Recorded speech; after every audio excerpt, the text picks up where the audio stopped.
Hello students, welcome to YouTube channel of 40 Plus Academy. As you know, we have already started with the course of strength of material and we are currently doing chapter column, and this is our lecture number 14 and this column is our chapter number 3. So this course of strength of material is for mechanical and civil engineers, and totally this course is based on pattern of MSBTE, that is Maharashtra State Board of Technical Education for Polytechnic or diploma you can say, and for degree students of mechanical and civil. So guys, we are into our lecture number 14. So let us start. What we have to cover in this particular lecture is Rankine's formula. In previous lecture we have already seen this table of effective length, that is nothing but LE. LE is nothing but effective length. So if both the ends are hinged, then your LE will be is equal to L, and if both the ends are fixed, and in that case your LE will be is equal to L by 2, and if one end is fixed and other one is free, then you can say LE is equal to 2L.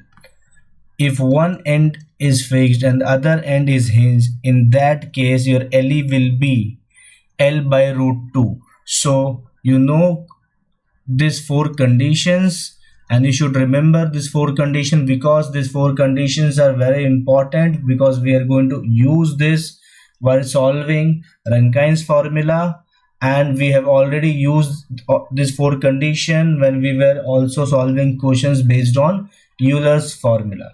So let us see what actually Rankine's formula is. यहाँ पे देख सकते हो आप लोग, मैंने पहले से लिख के रखा है Rankine's crippling load.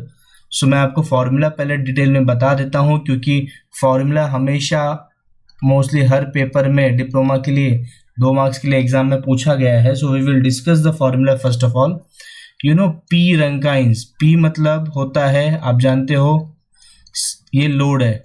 पी मतलब पी रंकाइन मतलब रंकाइंस क्रिपलिंग लोड. ये रंकाइंस का क्रिपलिंग लोड है. Is equal to sigma C A upon 1 plus a LE upon k the whole square. This is your formula for Rankine's crippling load. In previous lecture, that means in lecture number 13 and in lecture number 12, we have already completed with Euler's formula. Now let me just remind you what actually Euler's formula is. It is nothing but P Euler is equal to pi square EI minimum upon LE square. This is Euler's formula. So you should remember this formula also, because we have already done this in our previous lecture. और अगर आपने वो lecture नहीं देखा है तो मैं यहाँ लिंक दिया हूँ, आई बटन आपके स्क्रीन के राइट साइड में है बच्चों. वहाँ क्लिक करके आप पहले वो लेक्चर को काफ़ी अच्छे से देख ले, क्योंकि वहाँ पे थ्योरी भी डिस्कस हुआ है. और आपको अगर थ्योरी अच्छे से आएगा तभी आप ये आगे के जो भी क्वेश्चन है उसको अच्छे से सॉल्व कर सकते हो. ठीक है. अब इसमें बहुत सारे टर्म्स आए हैं, आप देख सकते हो. पहले आप बता देता हूँ ये P क्या है. यहाँ पे P is nothing but Rankine's crippling load. P is nothing but Rankine's crippling load. Next is sigma C. Sigma C is nothing but crippling stress. You know that it is nothing but crippling stress. बहुत सारे book में ना ये sigma C की जगह आपके diploma के book में क्या होता है, और डिग्री की बुक में भी बहुत जगह ऐसा लिखा है स्मॉल एफ सी. सो आप चाहे सिग्मा सी से डिनोट करो इसको, चाहे स्मॉल एफ सी से डिनोट करो, बात एक ही है. I am going to denote it by sigma C because ये स्ट्रेस है, और हमने पहले से ही इस फर्स्ट चैप्टर से स्ट्रेस को सिग्मा से ही डिनोट किया है, तो वही हम लोग यहाँ भी करने वाले बच्चों. आगे देखते हैं. फिर आता है हमारा ये जो ए दिख रहा है, uh you know that is nothing but area of cross sectional of column.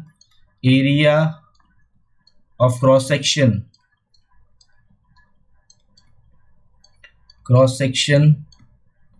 of column.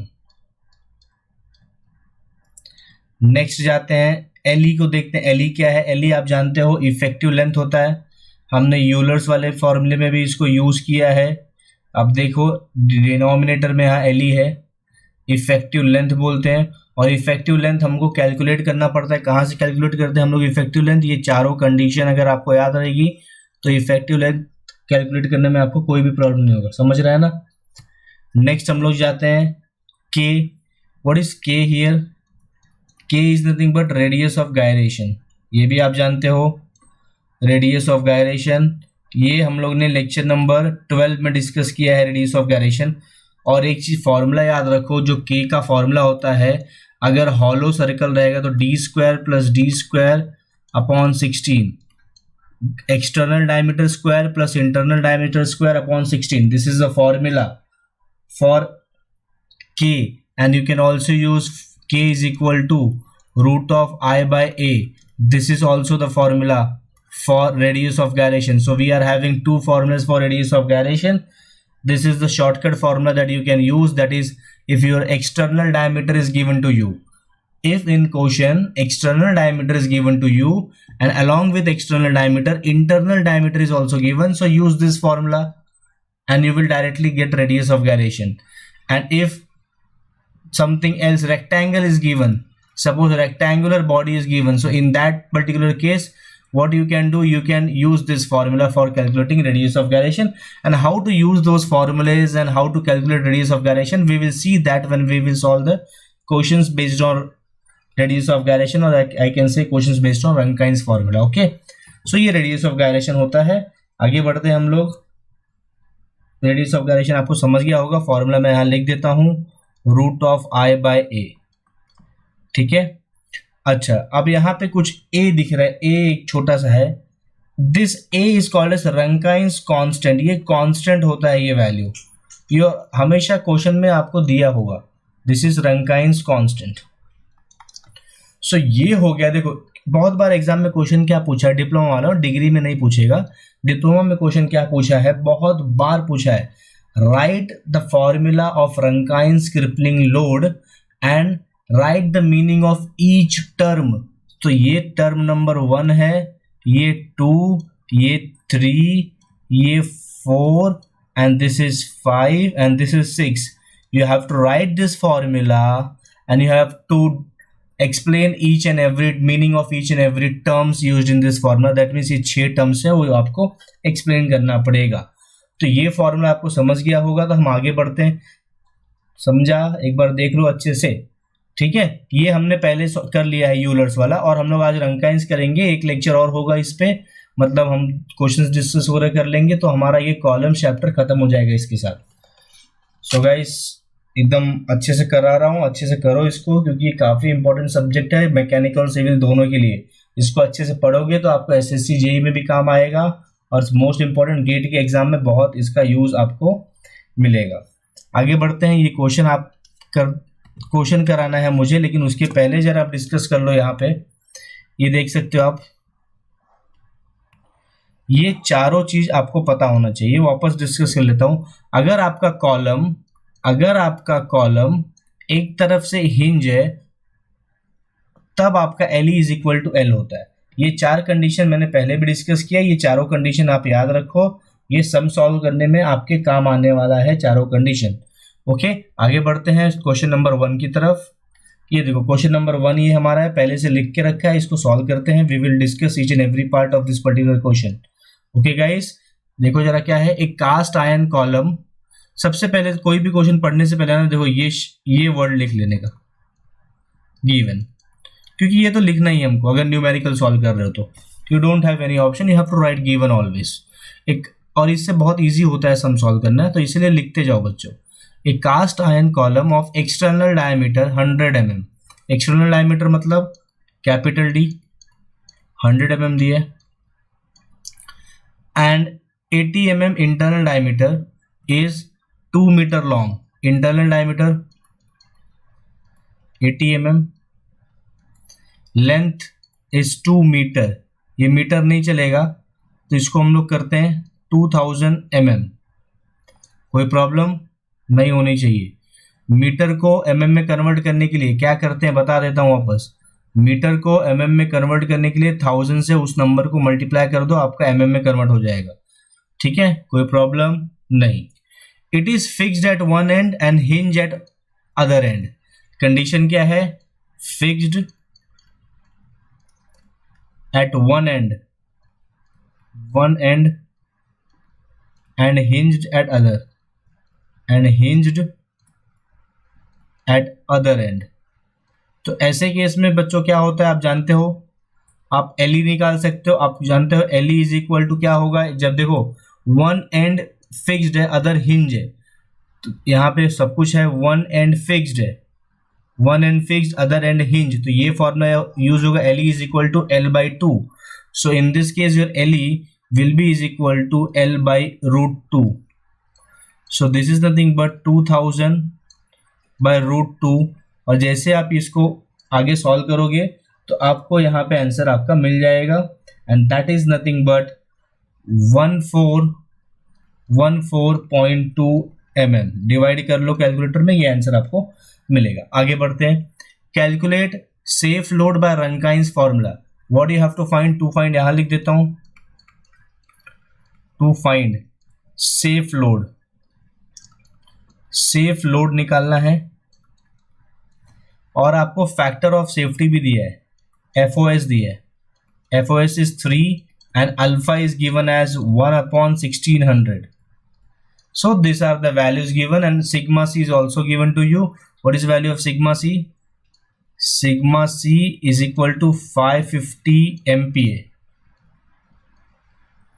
समझा? तो इतनी सारी वैल्यूज आपको दी है। MPa यहाँ पे न्यूटन पर mm स्क्वायर मतलब MPa ही होता है, याद रखना। बहुत बार मैंने बताया है, न्यूटन पर mm स्क्वायर का मतलब ही MPa होता है, और MPa को क्या बोलते हैं? Mega pascal. क्या बोलते हैं? Mega pascal. तो ये समझ गया पूरा डेटा देखो अच्छे से समझ जाएगा ना, कैसे लिखते हैं, गिवन कैसे लिखते हैं आपको, तब उसके बाद आप काफी अच्छे से क्वेश्चन को सॉल्व कर सकते हो। ज्यादा कुछ है नहीं। क्या बोला फाइंड करने के लिए? Find safe load by Rankine's formula. अब देखो सेफ लोड निकालना है, तो मैंने पहले ही बताया है कि सेफ लोड निकालने के लिए आपको पहले क्रिपलिंग लोड चाहिए। क्या चाहिए? Crippling load.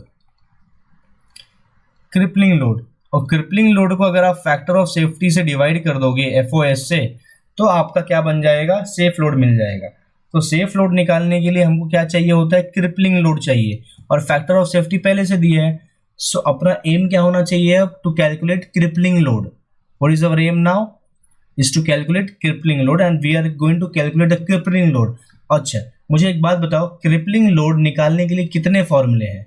दो फॉर्मूला है, एक है यूलर्स वाला जो प्रीवियस लेक्चर में देखा है, और एक रनकाइंस वाला है। तो दोनों से आप निकाल सकते हो क्रिपलिंग लोड, लेकिन यहाँ पे क्वेश्चन में मेंशन किया गया है बाय यूजिंग रनकाइंस फॉर्मूला, मतलब आपको यही फॉर्मूला यूज करना है जो हमने अभी अभी सीखा, ये वाला।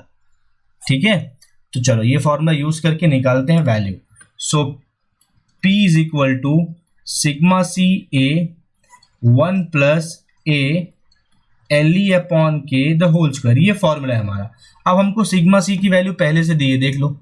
Sigma C is given to you, कोई तकलीफ नहीं। एरिया नहीं दिया तो एरिया निकाल लो।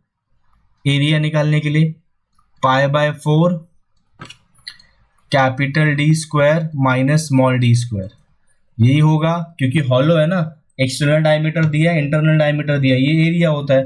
तो आपका आएगा पाई बाय 4 100 का स्क्वायर माइनस 80 का square. When you will put this value in calculator, your answer will be 2898119.22 mm। Just a second, ये आप कैलकुलेटर में डालोगे तो your answer will be 2827.33 mm square, ये आपका आंसर होगा। ठीक है, ये आपको एरिया मिल गया, मतलब आपको सिग्मा सी मिल गया, आपको एरिया मिल गया। नेक्स्ट 1 तो 1 ही रहेगा, ए की वैल्यू दी है क्वेश्चन में। ये देखो, ये अल्फा है ना, अल्फा, इसी को हम लोग ए भी बोलते हैं। तो कभी कभी बुक में यहाँ अल्फा दिया हो चाहे ए बोला हो, बात एक ही है, मतलब ए भी दिया है अपने को। अब बचा एलई निकालना है। एलई भी निकाला है ना, देखो इधर एलई 1414.2. LE भी हमारे पास है, so we are having the value of LE. What we are not having right now is K. K निकालने का शॉर्टकट मैंने बताया था, d square plus d square by 16, मतलब 100 का स्क्वायर प्लस 80 का स्क्वायर डिवाइड बाय 16. और जैसे ही आप ये डिवाइड करोगे ये आपको k स्क्वायर मिलेगा. I think just a second, मैं फॉर्मूला जरा आपको क्लियर कर देता हूँ बिकॉज ये काफ़ी इंपॉर्टेंट फॉर्मूला. ये शॉर्टकट मेथड है, मैं आपको शॉर्टकट बता रहा हूँ यहाँ पे. लॉन्गकट मेथड से अगर आप के निकालने जाओगे तो आपको बहुत टाइम लगेगा, तो इसलिए मैंने आपको शॉर्टकट बताया है. तो यहाँ पे जरा ये जो फॉर्मूला है ना शॉर्टकट वाला, ये के स्क्वायर आएगा. This is nothing but K square. Okay, K square आपको मिलेगा यहाँ से. You are going to get K square from here.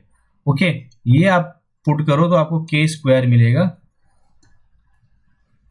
देखो मैं पुट करके आपको आंसर लिख के बताता हूँ. 100 का स्क्वायर प्लस 80 का square upon 16.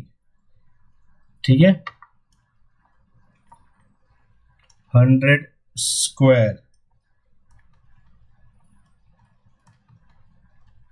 Plus 80 square upon 16, तो आपको यहाँ पे आपका आंसर मिल जाएगा. 16 से डिवाइड करना है, ये काफ़ी ध्यान रखना है, नहीं तो फिर बहुत सारे बच्चे यहाँ पे मिस्टेक कर देते हैं. डिवाइड में कुछ और डाल देंगे और वहाँ कुछ और डाल देंगे, तो फिर ऐसे आपको आंसर रॉन्ग मिलेगा.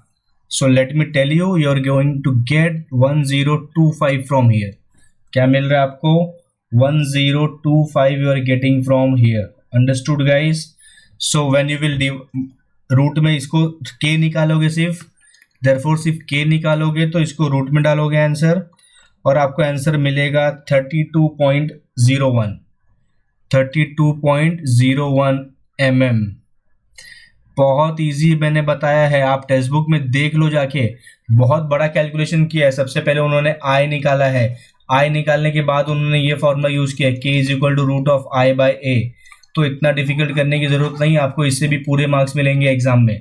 अंडरस्टूड? अब आपको सब वैल्यू पता है, सिग्मा की वैल्यू पता है, ए की वैल्यू पता है. सबसे पहले देखो, अभी कुछ बच्चों यहाँ तक सॉल्व कर लेते हैं लेकिन ये कैलकुलेशन गलत कर देते हैं, इसीलिए सबसे पहले डिनोमिनेटर सॉल्व करके ले लो. मतलब 1 plus A L E upon K the whole square. पहले डिनोमिनेटर सॉल्व कर लेते हैं हम लोग, इसकी वैल्यू देख लेते हैं. ठीक है, इसकी वैल्यू क्या आएगी? 1 plus what is value of A?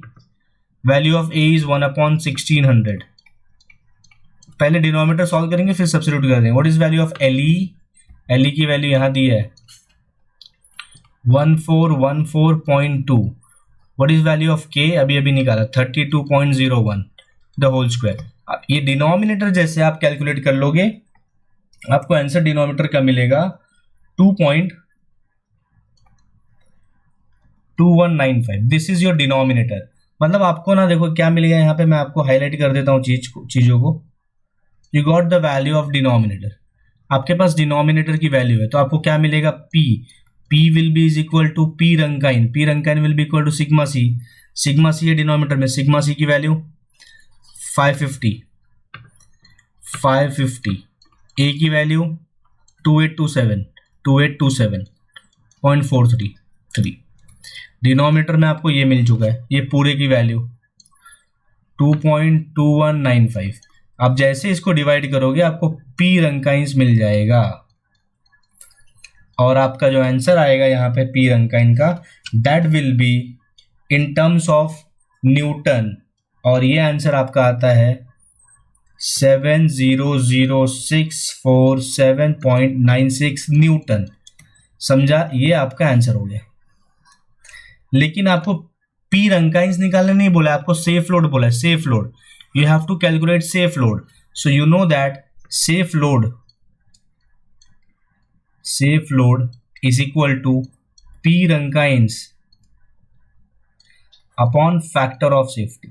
So P Rankine is 700,647.96 upon 3, because factor of safety 3 दिया है. Factor of safety is 3. So when you will divide this, your answer will be again in terms of Newton, and let me divide first of all 700,647.96 divided by 3. The answer is 23 233,549.32 Newton. This is safe load. तो ये हो गया। अगर ये आपका Newton में है तो इसको किलो न्यूटन में, ये पॉइंट यहाँ 3 पॉइंट शिफ्ट करो तो यहाँ शिफ्ट हो जाएगा, तो ये आएगा 233। मतलब इसको 1000 से डिवाइड कर दो, 1000 से डिवाइड करोगे ना किलो न्यूटन में कन्वर्ट हो जाएगा। और अगर आपने ये एग्जाम में नहीं भी किया है किलो न्यूटन में, मतलब यहाँ तक ही आंसर किया, देन ऑल्सो अगर ये क्वेश्चन 6 मार्क का है तो पूरा 6 मार्क्स आपको मिलेगा। सो इस तरीके से हमने एक क्वेश्चन रंकाइंस पे खत्म कर लिया है, बहुत इंपॉर्टेंट। तो मैं आपको बता देता हूँ, देखो ये जो देखा ना, ये पी रंकाइन जो था, पी रंकाइन मतलब क्या है, पी रंकाइंस का समझो ये 50 है, पी रंकाइन की वैल्यू 50 किलो न्यूटन है। तो इसका मतलब, और सेफ लोड जो है ना, सेफ लोड की वैल्यू 40 किलो न्यूटन है। देखो अगर आप इसके ऊपर चले जाओगे, 50 किलो न्यूटन से ज्यादा लोड आपने दिया तो क्या हो जाएगा, कॉलम ब्रेक हो जाएगा, कॉलम बकल हो जाएगा। इसीलिए ये सेफ लोड जरूरी है। और हम लोग इसको अगर डिवाइड करेंगे फैक्टर ऑफ सेफ्टी से तो हमको क्या मिलता है, सेफ लोड। तो इस तरीके से हमने रंकाइंस का फॉर्मूला देखा आज, और हमने एक क्वेश्चन भी उस पर सॉल्व किया है। तो बच्चों अगर आपको ये लेक्चर पसंद आया तो सबसे पहले, पसंद आया हो तो लेक्चर को लाइक कर दें, अपने फ्रेंड्स जो डिप्लोमा कर रहे हैं, डिग्री कर रहे हैं, उनको शेयर करें, and the most important channel को सब्सक्राइब करना ना भूलें, बिकॉज बाकी सभी सब्जेक्ट्स के लेक्चर्स धीरे धीरे हमारे यूट्यूब चैनल पे अपलोड हो जाएंगे। So guys thank you very much, we will meet once again in the next lecture with at another question based on Rankine's formula. और हम लोग 2 क्वेश्चन और सॉल्व करेंगे और फिर हमारा कॉलम चैप्टर खत्म हो जाएगा। सो guys thank you very much.